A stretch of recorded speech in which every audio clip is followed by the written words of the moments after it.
Salam, hər vaxtınız xeyir olsun, hörmətli izləyicilər. Hər birinizi xoş gördük. Növbəti dərsimizə başlayıram. Əvvəlcə onu xatırladım ki, bundan əvvəlki çıxışımda mən qadınlara aid tövsiyə oxudum və o tövsiyə nəzm tərzindədir. Şeir də demək olar, ancaq mən şair deyiləm ki, mənim yazdıqlarım şeir adlansın. O, Allah kəlamlarının şeir tərzində qeyd olunanıdır və onları da sizlərin nəzərinizə çatdırıram. Oxuduğum tövsiyələrdən hələ bir mərhələsi idi. 7 mərhələlidir, yəni 7 dəfə təkrarlanıb bu qadınlara aid olan söhbətlər.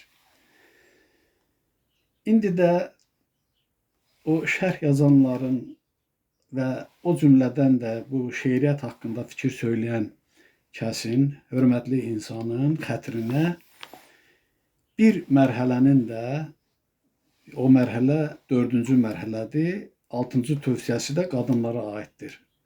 Onu oxuyum sizlər üçün. Sonra əsas söhbətimizə keçərik. Bu da əsasdır.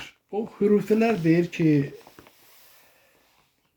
uca yaradan kəlamlarda təcəssüm tapır, təcəlli edir. Əlbəttə ki, uca yaradanın fikirləridir ki, mən onu nəzm tərzində qəbul etmişəm və elə də qeyd olunubdur. Desəm ki, Allah kəlamıdır, ilahidən gələn fikirlərdir, heç də şübhə etməyin. Başlıqda deyilir ki, qadın adını müqəddəs tutan qadın, qadınlara bacı, kişilərə qardaşdır əlbət. Qadın müqəddəsdir qananlar üçün. Ana məfhumudur hər addan üstün. Odur ki, qadını alçatmaq olmaz. Qadına kəc baxsaq, ucalıq olmaz. Özümüz alçalıb kiçilərik məhz. Allah razı qalmaz, bizi bay etməz. Məgər yaradandan çox bilirik biz. Qadına kəc baxan ey dərrakəsiz. Qadın olmasaydı olmazdı bəşər. Kim dansa başına göydən daş düşər. Günahdır qadını hörmətsiz etmək. Kim belə davransa məxluqdur demək. Kişilər cəhd etsə qadınlar çaşmaz. İtirib abrını, həddini aşmaz. Qadının, kişinin vardır şuuru. Yaşayan hər kəsin olur qüsuru. Anlaşma müşkülü nizama salar. Bu onu, o bunu sözsüz bağışlar. Əmmalar yaranır münasibətdə. Diqqət olmalıdır sözdə, söhbətdə. Nisbətdə kişilər fəaldır biraz. Gücləri önündə qadın duranmaz.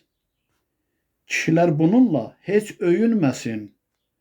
Qadınlar haqqında səhv düşünməsin. Qadınlar qadirdir bir çox şeylərə. Şərt deyil qul olsun gedibsə ərə. Sözsüz bilməlidir hər kəs yerini. Əziz tutmalıdır biri birini. Yaradan hər şeyə yetirir diqqət. Kişilər haqlısa yetirir riqqət. Kişinin, qadının var xasiyyəti. Fərqlidir onların xüsusiyyəti. Bu özü bir nizam, ahəngdarlıqdır. Bunları qanmamaq ağlı darlıqdır. Saf-çürük etməsək xasiyyətləri, bilinməz insanın məziyyətləri. Lap keçmiş zamandan pis hallar olub. Qadına əşya tək baxanlar olub. Qəddarlıq ediblər qadına qarşı. Ölçüyə sığmayıb qadın təlaşı. İnsan olan kəslər qəddarlıq etməz. Artıq vaxt yetişib. Bu belə getməz. İndi daha betər çox olaylar var. Olanlar nə yerə, nə göyə sığar. Müsibət açılır qadın başına. Rəhm etmirlər gözdən axan yaşına. Qadını satmaqla pul qazanırlar. Naz-nemət içində hey nazlanırlar. Onlar vəhşiləşmiş bəd məxluqdurlar. Allahı unutmuş bəd məkruhdurlar. Bu cür oynayırlar talilər ilə. Murdarlıq qoyurlar gələn nəsilə. Pozğunluq bürüyüb bütün dünyanı. Məkir, riya çulğayıb baxsan hər yanı. Bu gedişlə hara yollanır bəşər? Bir bəla vardırmı bundan da betər? Hər dərdin mənbəyi əxlaqsızlıqdır. Həm vicdansızlıqdır, həm haqsızlıqdır. Vicdanı olmayan təhlükəlidir. Vicdan olmayan da insanlıq itir. İnsanlıq yoxdursa, sən pisi gözlə. Hər vaxt rastlaşarsan ən mənfur ilə. Bədxahlar inanmır qiyamət gəlir. Onlar anlamayır qiyamət nədir. Heç başa düşmək də istəməyirlər. Bu haqda xəbəri izləməyirlər. Yozurlar min yerə söhbət düşəndə. Vaxt gələr qanarlar düşəndə bəndə. Allahın səbri çox, hələ səbr edir. Açılan qəlblərə nurunu əkir. Bəşər deyirlənir dərəyə doğru. Bu bir faciədir, demirəm doğru. Bariz nümunəsi göz önündədir. Buna inanmayan dərksiz bəndədir. Dünya hal-hazırda iflic olubdur. Xəstəlik canlara sirli dolubdur. Hər gün neçə-neçə can almaqdadır. Ölkədən ölkəyə yol salmaqdadır. Fironluq edənlər aciz qalıblar. Sanki coşqun selə düşüb axırlar. Hər bir kəs ölümlə durub üz-üzə. Naqislər zülmlə durub göz-gözə. Yaradan qoruyur haqsevərləri. Azad buraxıbdır şər sevərləri. Şər şeytan rastlaşır öz əməli ilə. Başına daş düşür öz əlləri ilə. Yamanlar yaratdı hər an. Az qalıb bitəcək şeytani zaman. Nizam var, mizan var, unutmayaq biz. Qarşıdan gün gəlir şeytansız, şərsiz. Gərəkdir qadınlar diqqətli olsun. Özləri özünə hörmətli olsun. Hər zaman doğrultsun müqəddəs adı. Axı o həm yardır, həm də anadır. Qadınlar olubdur kişi qeyrətli. Abırlı, həyalı, nazlı, ismətli. Qadın gözəlliyi dəyərindədir. Sevinci, qayğısı ürəyindədir. Hər zaman qiymətli tutun onları. Allah bəxş edibdir sizlərə yarı. Şükür edirəm Allahımızın varlığına. Demək, hərflərə uyğun olaraq müəyyən fikirlər vardır. Yəni qadına aid, kişiyə aid, səcdəyə aid, ibadətə aid. Yəni hər birisi də 700 misradan ibarətdir. Mən qadınlara aid olanın 200 misrasını oxudum. Hər mərhələ 100 misradan ibarətdir. 7 mərhələdə 700 misra deməkdir. İndi keçək daha vacib olan əsas söhbətə. Mən hələ də tam təfsilatı ilə açmıram. Zaman incəliklə onları anşıdıram və deyərdim ki, məlum olmayan həyat sirlərini aşkarlayıram.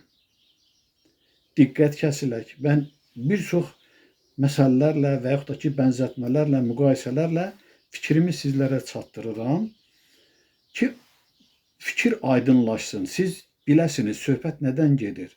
İndiyə qədər müəyyən zamanlarda bu edəcəyim söhbətlər edilib. İndi də bəzi fikirləri söyləyənlər var. Mən də özümə münasib həqiqətləri aşkarlayıram. Maddi dünyanın təməli nə üçün ölüb dirilməklə, ölüb öldürməklə başladı?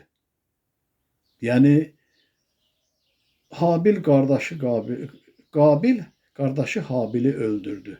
Elə həyatın deyək başlanğıcı ilə. Amma bu həyatın başlanğıcı deyildi. Bu insanların təxəyyülünün məhsuludur ki, yəni kimlər necə başa düşübsə o cür izahlandırıblar olanları, ehtimal ediblər. Müəyyən oyanışlı insanlar olub düşünüblər, ancaq tam mənası ilə sirləri qəbul edə bilməyiblər.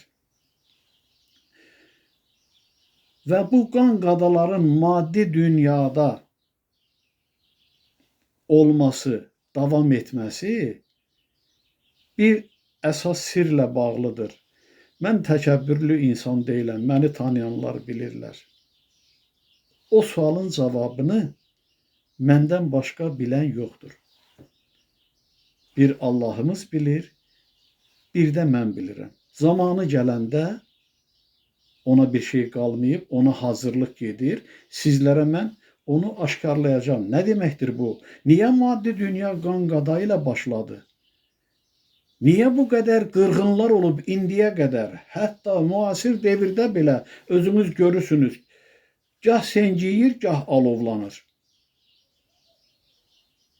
O qarışqalar elə bir ki, bir spişkanı yandırıb onu yuvasına atanda hamısı yığışır, üzr istəyirəm, başlayırlar tüpürməyə ki, onu söndürsünlər.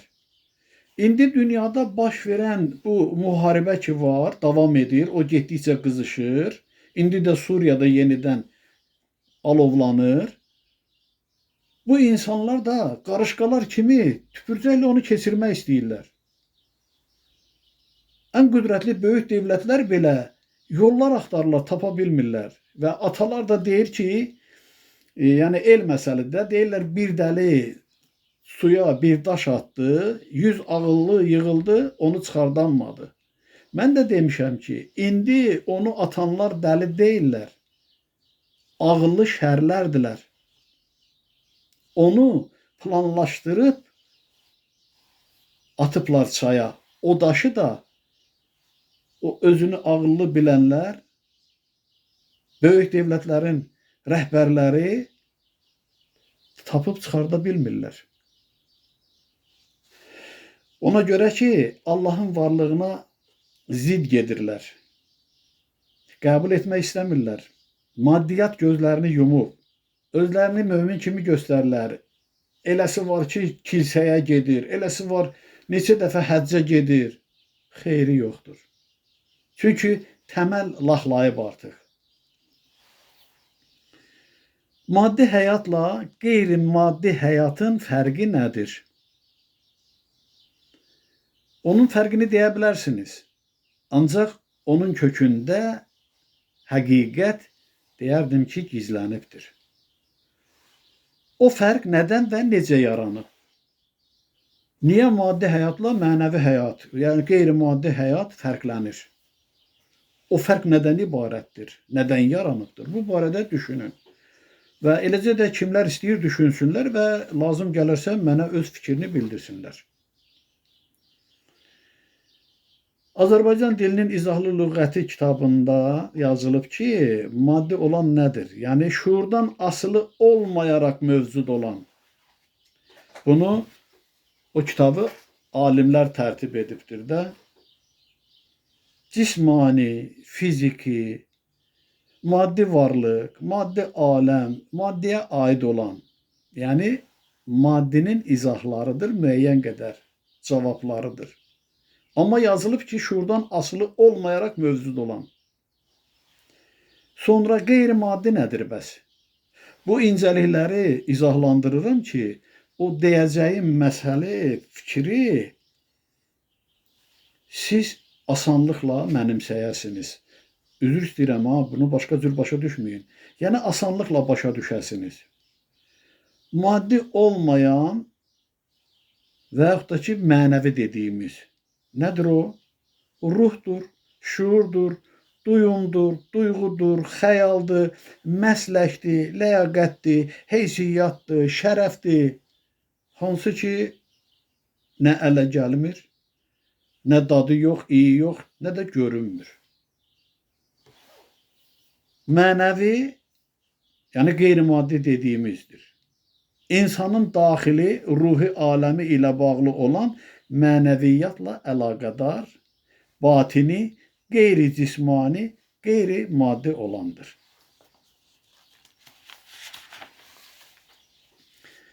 Maddi varlıq şuurdan asılı olmayaraq mövcud ola bilərmi? Alimlərin dediyinə rəğmən deyirəm bunu.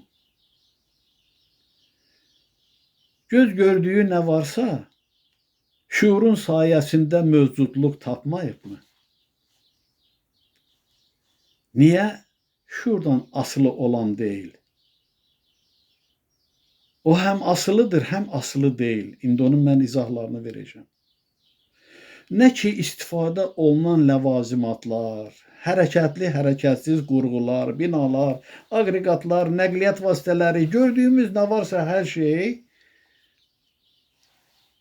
deyək, şuurun, səbəb olan şuurun nəticəsində əks olunması deyilmi?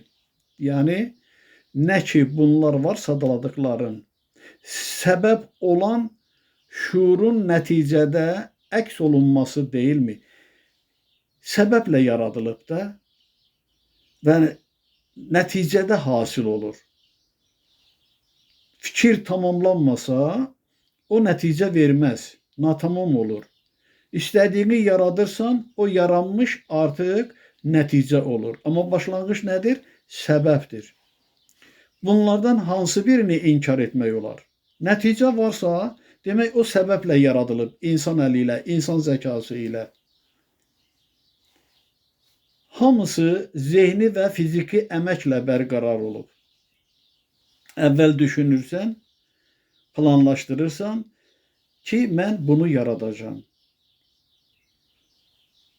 Fikir, şuur görünməzdir, ələ gəlməzdir, dadı yox, iyi yox, amma mövcuddur.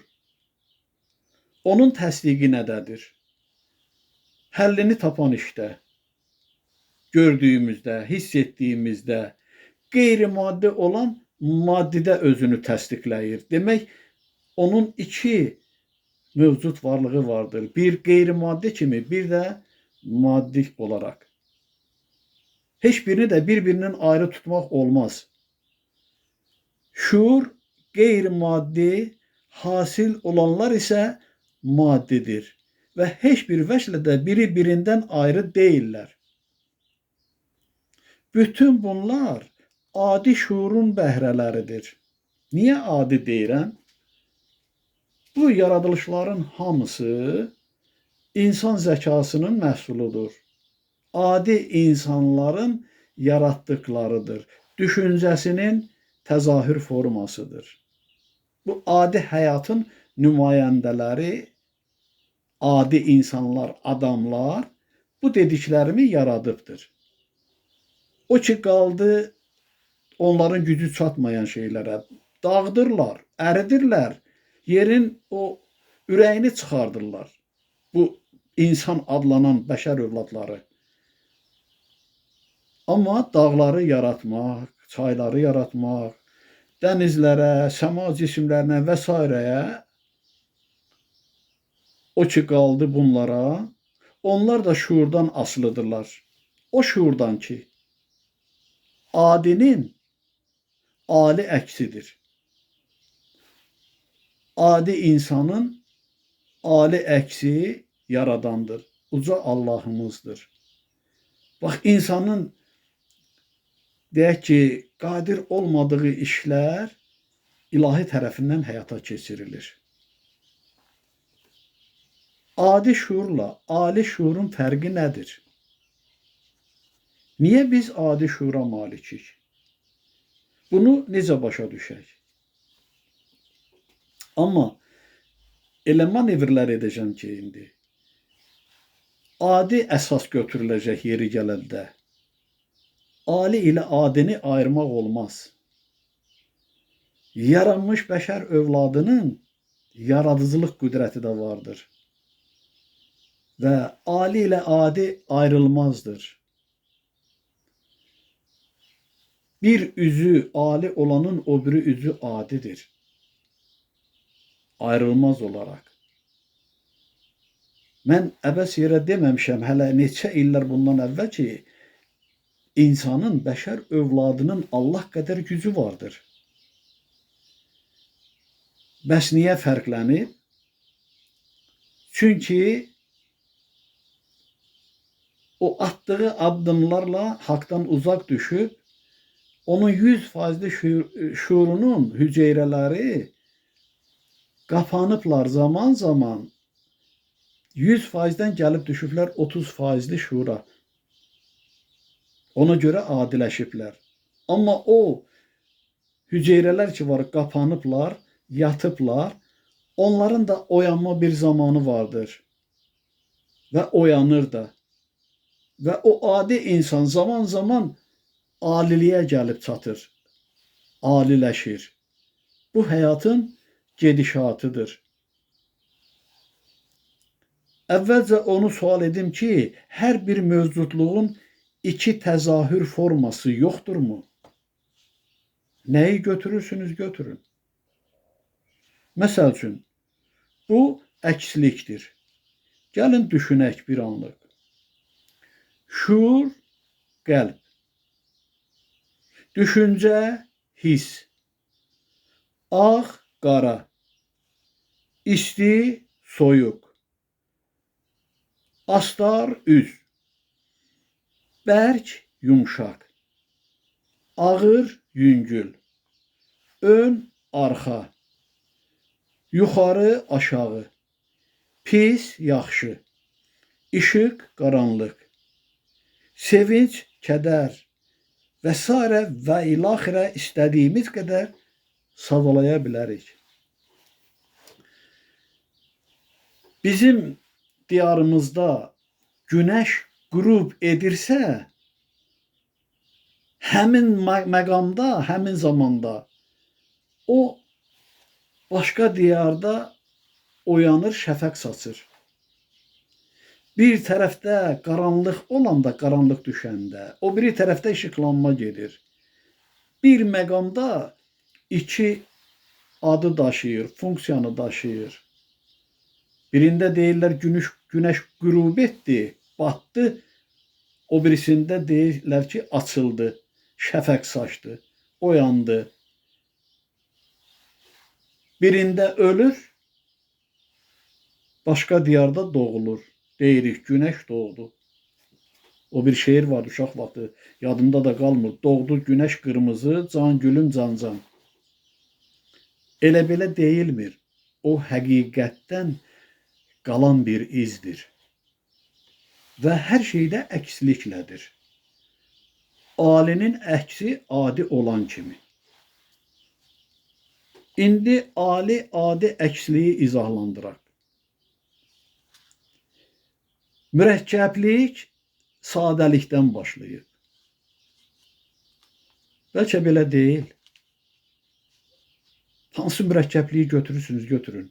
Onun təməli sadəlikdir. Sadə olandır. Gəlib mürəkkəb hala çıxıbdır. Alilik isə adilikdən. Yəni, alilik adilikdən başlayıb. İndi fikir verirsinizmi? Mən bunun izahlarını verəcəm, narahat olmayın. Allahımız alidir. Bəs o nədən təcəssüm tapıb? Adi məqamdan. Adi məqam nə deməkdir? Allahın Adəm kimi təzahür etməsidir. Yenidən aliləşməsidir. Necə ki, dedim, günəş bir tərəfdə qürub edən kimi, bir tərəfdə doğulan kimi qəbul olunur. Baxır, biz harada dayanmışıq? və eləcə də uca yaradanın bir üzü alidir, bir üzü adi. Təməli adidən başlayır. Amma o adinin özünün də təməli bir alilikdir. Görün nə qədər mürəkkəbdir bunlar. Ən böyük rəqəmlərin təməli ən kiçik rəqəm deyilmi? Ən böyük zamanın da təməli ən kiçik zamandır. Allah böyükdür, Adəm isə kiçik. Varlığın başlanğıcını kiçikdə axtarmayaqmı? Onda gərək xırda detallara varaq. Elə bir sadəsini deyim birbaşa. Deyirik, Allah bizi yaradıb. Biz adiyik, Allah alidir. Allah böyükdür, biz kiçiyik. Həyat, bu kainat genişdir, sonsuzdur. Biz isə cılızıq. Amma o genişliyi, o böyüklüyü biz nə ilə dərk edirik? Öz varlığımızda olan düşüncəmizlə, o kiçik düşüncəmizlə, hansı ki bizə kiçik gəlir. O böyüklük, bu gedişat bizim şuur dairəmizin içərisi qədərdir. Nəinki mənim, sizin, hər birinizin, eləcə də körpənin, uşağın, gəncin, ahılın, qocanın şuur dairəsi qədərdir. Asılılığa baxırsınızmı? Allah böyükdür, Adəm isə kiçik. Varlığın başlanğıcını kiçikdə axtarmayaqmı? Yəni ki, kənara getməyək, özümüzdə axtaraq. Adi nə deməkdir? Adi, sadə, başqalarından fərqlənməyən, adi şey, adi adam, bəs ali, ən yüksək, ən baş, ən yuxarı və yaxud da ən inkişaf etmiş, ən mükəmməl, ən mürəkkəb.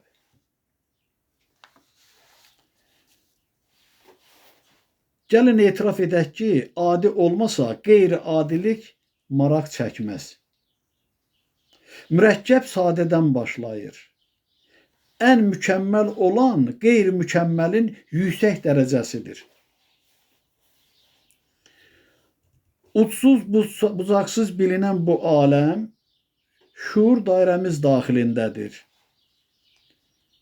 Deyirik, onu yaradan bəxş etmişdir. Bu gerçək həyat sizcə ağlımızın məhsulu deyilmi? Biz düşünməsək, o bizim üçün var ola bilərmi? Biz gözümüzü yumsaq, bu görüntü nəzərimizə çarparmı? Gördüyümüzə görə xəyal edə bilərik.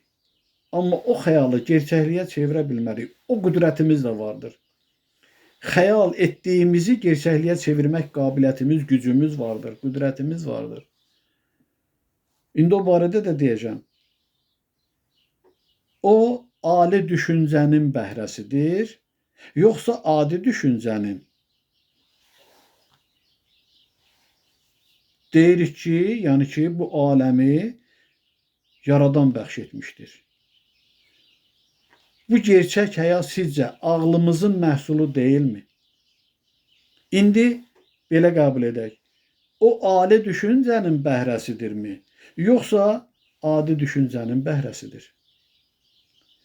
Ali də olsa, adi də olsa, bizim fərdi düşüncəmiz deyil bəlkə.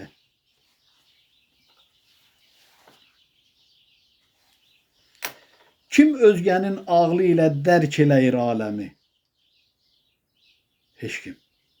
Ancaq öz düşüncəsi ilə dərk eləyir, qəbul edir olanları.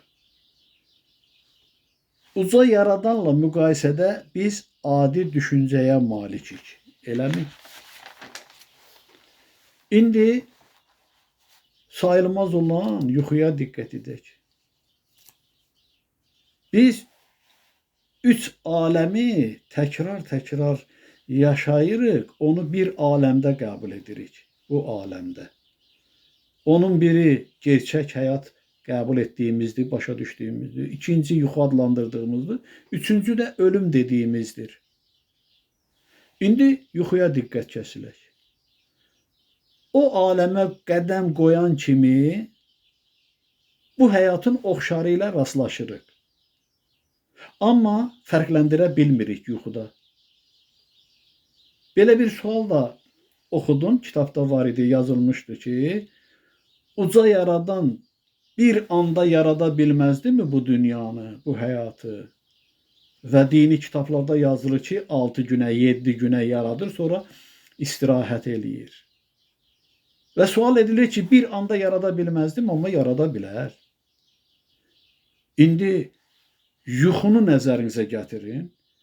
Yuxuya qədəm qoyan kimi bu aləm qədər bir aləm canlanır gözlərinizdə. Oyananda fikirləşirsiniz ki, elə bu dünyada olan idi, mən orada gördüm. Haranı görürsünüz? Heç tanış olmayan yerləri görürsünüz. Küçələri görürsünüz. O mühiti görürsünüz. Hansı ki, bu dünyamızda o mühit yoxdur. Bəs bir anda o dağları, meşələri, maşınları yaradan nədir bir anda? Hansı ki, yuxuda oyanan kimi. Biz yatmaq deyirik. Oyanan kimi gözlərimizdə canlanır və öz həyatımız kimi, gerçəklik kimi qəbul edib yaşayırıq. Onun narahatlığını da çəkirik. Yuxuda sevinirik də. Hər bir həyatı gedişatla üzləşirik yuxuda. Həyatımızın gedişatı olaraq yaşayırıq. Oyananda hər iki aləmi müqayisələrlə fərqləndiririk. Deyirik, bu yuxu idi, yatmışdım. Amma yuxuda heç demirsən ki, mən belə bir həyat tərzim var. O gerçəkliklə yaşayırsan. Necə ki, bu gerçəklikdə yaşayırıq. Olduğu kimi qəbul edirik, hiss-həyəcan keçiririk, sevinirik, fərəhlənirik. Yuxu dediyimiz aləmi kim bərqərar edir? Bu aləmi deyirik ki, Allah Taala yaratdı. Bəs kiçik olan bəşər evladının Allah qədər qüdrəti, gücü yoxdur? Vardır. Allah bunu qəbul edir. Allahın izni ilə danışıram mən. Ki, insan öz böyüklüyünü dərk etsin. Öz böyüklüyünü dərk edən Allahı da dərk edəcək. İndi o aləmi, yuxu aləmini kim bərqərar etdi? Niyə? Gördüyümüz aləm bu aləmlə oxşar da olur. Bu aləm kimi də qəbul edirik. Heç bu aləmə oxşar olmayan bir mühitlə də üzləşirik və həyatımızın davamı olaraq da yaşayırıq. Elə oradakılar da elə qəbul edirik ki, hə, bu belədir də, heç fərqinə varmırıq. Həyatımızı yaşayırıq orada. Dini kitablarda deyilir ki, Allah Taala dünyanı qoynunda olanları, yəni ki, mərhələ-mərhələdə 6 günə, 7 günə yaratdı. Bəs yuxuda aşkarlananları bir anda görmürükmü? Özü də fərqli-fərqli hallarla üzləşirik. Bu həyatda bacarmırıq. Lakin yuxuda uçuruq. Kim uça bilir? Necə olur ki, yuxudakı o gerçək qəbul etdiyin həyatda uçursan sən? Bəzən mələkləri də görürük. Bəli, mən şəxsən görmüşəm. Böyüklü, kiçikli, uşaqlı, qənədli mələklər, ağ mələklər idi, hamısı yerə enirdilər. Onların birini də, ruhu şad olsun, mənim bir dostum var idi. Yəni ki, dost münasibətində idik də, bizim ailə üzvlərimizdən biri idi o da, yoldaşı da. Onlar evlad həsrətli idilər. O xırda mələyin birini başladı atıb tutmağa. Bəlkə də 100-dən çox idi mələklər, yerə enirdilər. Dedim ki, sənin evladın olacaq. Yoldaşım da, üzr istəyirəm, onun yoldaşına dedi ki, elə bir həqiqət var, amma aparata düşmə. Aparata düşməklə də yəni ki, o natamam oldu da. Amma neçə illər idi həsrət çəkirdilər. Həmin o yuxunu görəndə mən o fikri almışdım ki, onun evladı olacaqdı. Nə özümüzü, nə də müşahidə etdiklərimizi, rastlaşdıqlarımızı inkar etmirik. Yaşadıklarımızı gerçək həyat olaraq qəbul edirik. Yuxudan gedir söhbət. Hansı hikmətdəndir bu? Qəribədir. Yatıb yuxuda oyanırıq, bir anda aləm canlanır gözlərimizdə. Yuxudan oyanırıq, fərqli həyatla üzləşirik. Yuxuda gördüyümüz bir həyat, ondan fərqli olan bu həyatımız. Eləcə də əksinə, yuxuda fərqli həyatla üzləşirik. Və hər ikisinin də həyatımızın davamı kimi yaşayırıq. Bunların hamısı biri adi və ya ali düşüncənin məhsuludur. Və sual edirəm, doğrudanmı məhsuludur? Desəm ki, hər ikisinin məhsuludur, inanarsınızmı? İndi gəlin birlikdə araşdırma aparaq. Hürufiliyə görə Allahın təbiətdə, əşyada, xüsusilə insanda təcəssümü əsasdır. Hürufilər Allahın Fəzlullahda təcəssüm etməsinə və onun Allahın timsalı kimi yerdəki ədalətsizliyi aradan qaldıracağına inanırdılar. O Nəsimi kinosunda ki, edam edirlər, Nəimi, Nəsiminin müəllimini. Hürufilər elə qəbul edirdilər. Necə ki, demək, filosof Asif Atanı şagirdləri Allah kimi, Peyğəmbər kimi qəbul edirdilər.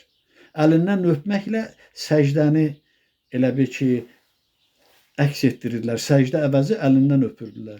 Ona Allah kimi baxırdılar. Tək ona yox, indi deyəcəm sizlərə. Eləcə də Nəimini Allah hesab edirdilər. Hürufilikdə Allah eyni zamanda söz, kəlam şəklində təcəlli edir. Necə ki, Allah kəlamları idi. Allahın münasibəti idi ki, mən tövsiyələrdən oxudum qadınlara aid. Nəiminin mərkəzində ilahiləşdirilmiş və hər şeyə qadir insan duran panteist nəzəriyyəsi dinə qarşı yönəldilmişdi və tarixən mütərəqqi idi. Yəni panteizm nədir? Aləmi Allahla eyniləşdirən fəlsəfi təlim. Yəni, bu Hind fəlsəfəsində də vardır. Bunu mən də deyirəm, ancaq bir mənalı olaraq yox. Mən onun, yəni ki, hər iki tərəfini göstərirəm, izahlandırıram ki, yəni Allah öz böyüklüyündədir. Ancaq bu həyat da onun öz varlığıdır. Gəlib nəticədə o məqama çatacaq ki, bəli, doğrudan da nə demək idi bu? Birdən-birə bunu izahlandırmaq olduqca müşküldür. Ona görə mən xırdalayıram bunları ki, əsas mətləbə gətirim, çıxarım sizləri. Nəimiyə görə aləm dərk ediləndir və insanlar dünyanı dərk etməlidirlər. Çox doğru, düzgün deyilmişdir. İnsanlar dərk etməlidirlər. Ona görə mən bu çıxışları edirəm. Bacardığım qədər fikirləri sizlərin nəzərinə çatdırıram. Nəimiyə görə aləm əbədi dövrü inkişaf prosesindədir. Doğrudur. Hər bir əvvəlki pillə özünün sonrakının başlanğıcıdır. Özündən sonrakının başlanğıcıdır. Şiəlik təriqətinə mənsub olanlar əlini özlərinin birinci imamı elan etmişdilər. Qatı şiələrin bəzi təriqətləri əlini ilahiləşdirmişdilər. Onlar yəni ki, Əli Allahı təriqəti yaratmışdılar və Əli Allahlar da bu təriqətə mənsub olan adamlar idi. İslamın göbəyində hörmətli imamımız İmam Əlini ilahiləşdirmişdilər. Hardan qaynaqlanırdı bu söhbət, bu fikir? İndi Bhagavad Gita'dan oxuyuram. Səhifələrinə kimi də yazmışam. Yəni səhifə 9, 13, 10, 16. Deyilir ki orada Krishna isə adam deyil. O vaxtın şah sülalələrindən birinə şəhzadə kimi gələn yerə enmiş uca tanrının özü idi.